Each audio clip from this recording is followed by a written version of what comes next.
초록빛으로 가득한 들녘은 아슴하게 멀었다. 그 가히 없이 넓은 들의 끝은 눈길이 닿지 않아 마치도 하늘이 그대로 내려앉은 듯 싶었다. 그런데 그 넓은 들은 한낮에 생기를 잃고 야릇한 저교 속에 가라앉아 있었다. 거칠게 휘도는 바람을 앞세우고 탁한 회색빛 구름이 바다 쪽으로 몰려오고 있었다.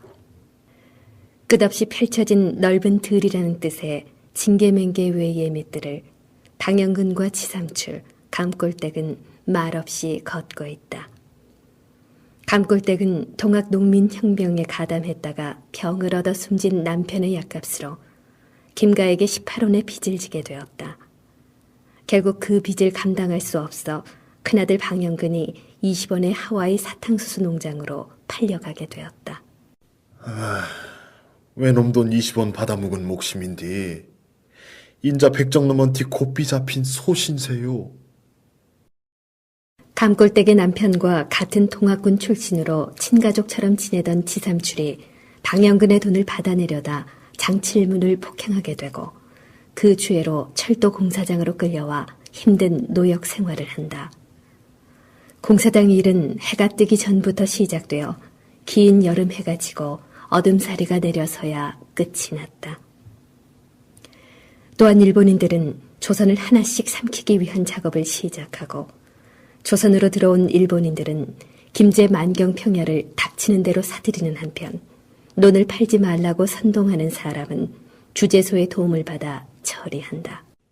가세 가세 고향 가세 부모 형제 상봉 가세 철도공사 지옥살이 누굴 위해 골빠지나 묻지 마라 뻔한 대답 외놈 발에 발통 달기 어헐덜러야 돼야 어헐덜러야 돼야. 한편 큰아들 방영근을 하와이로 떠나보는 감골댁은 곧 다가올 겨우살이를 걱정한다. 큰딸 보름이도 비어버린 쌀독을 바라보며 내가 남자이기만 했으면 하고 생각했다. 머슴살이를 할 수 있어도 빈솥에 불을 지펴 밥하는 신용은 면할 수 있을 것 같았던 것이다. 밥을 끓이지도 못하면서도 끼니 때에 맞춰 연기를 피우거나 설거지 소리를 내는 것은 체면치레뿐 아니라 이웃에게 부담을 주지 않으려는 배려였다. 배 쫄쫄이 골문서 면체면 하려고 소드방 소리나게 열었다 닫았다 허니라고 기운이 더 파오겠네.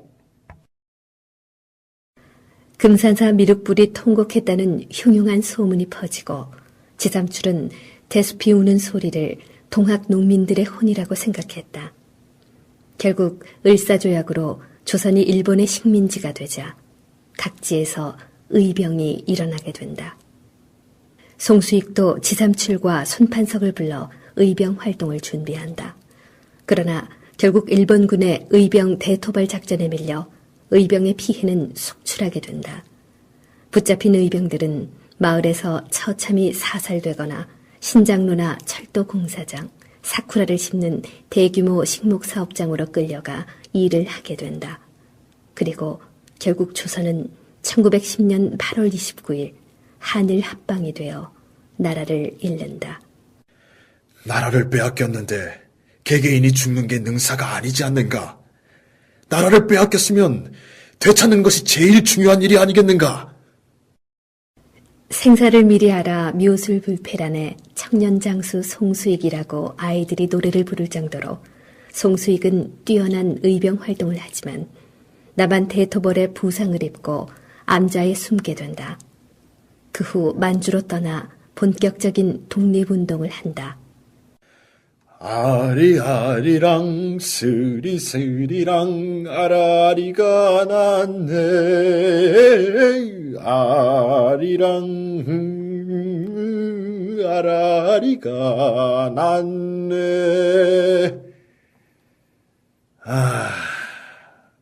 나라를 되찾는 건 하늘의 뜻일세. 자나깨나 나라 걱정 맘 변치들 말세나. 조선에서는 신장로 작업을 위한 측량 작업이 진행된다. 그리고 이를 먼저 알게 된 하시모토와 백종도는 상호 거래하여 자기 이익을 챙기기 바쁘다.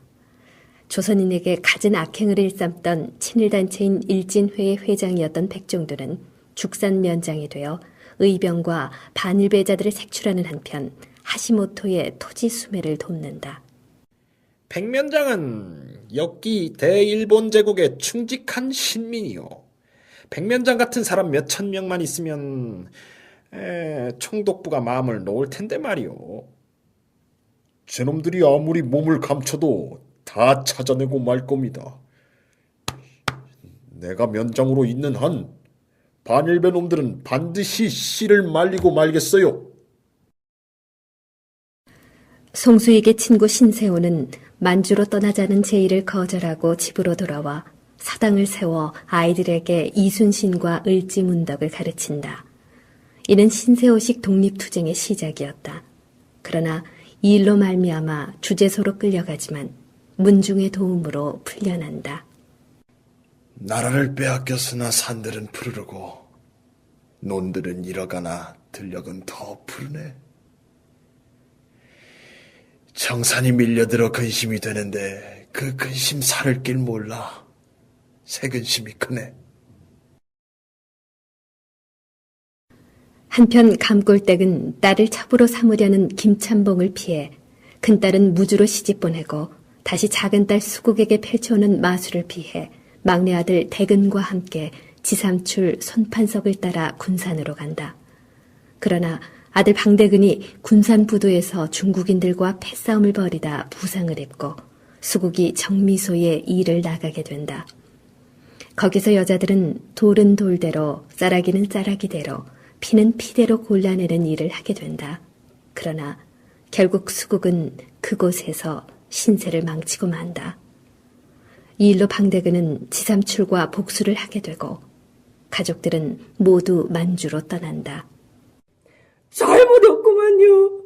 하도 배가 고파서 쌀에기를 쬐게 묵었구만요. 잘못이었은 게.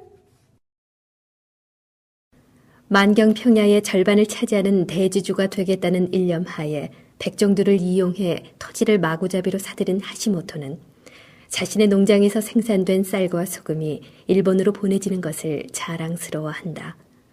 일본은 일본 이주민의 정착을 위해 토지를 대여해주는 등 혜택을 베푼다. 이 모든 토지는 토지조사령으로 조선인들에게 빼앗은 땅이다. 토지조사령으로 땅을 뺏긴 농민들은 항의해보지만 몰매를 맞거나 구속된다.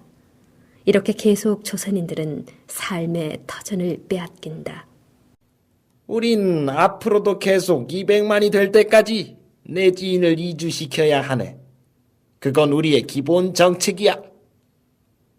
조선징들을 꼼짝 못하게 다스리려면 그렇게 해야겠지요. 설한풍이 몰려오는 11월, 만주 땅에는 뜻밖의 열풍이 일어났다. 독립지사 39명의 이름으로 범민족적인 대표성을 확보한 최초의 대한독립선언서가 발표된 것이다. 독립만세 운동은 전국적으로 빠르게 퍼져나갔고 남녀노소 뭉쳐 만세를 불렀다.